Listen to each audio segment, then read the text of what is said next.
Ngayon lang po ako nakapunta rito sa yaya ni Kamani. Pero habang napapakinggan ko po kanina yung sinasabi, nararamdaman ko po no, yung pagkakataon na sabi kanina, no, nagsasalita ng history na ilang dekada na, no, yung usapin ng mga kaguluhan, karahasan.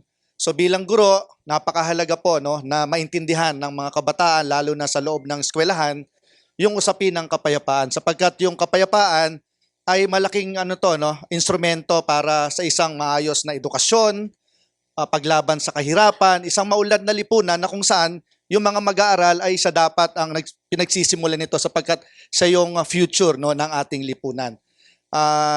Natutuwa rin po ako sapagkat sa pananaw ng Paul Pil, yung kanyang paninindigan na tapusin na no ang patayan, wakasan ng karahasan, isulong ang kapayapaan. Maraming salamat po sa pag-imbita at kami po ay sumusuporta sa kapayapaan.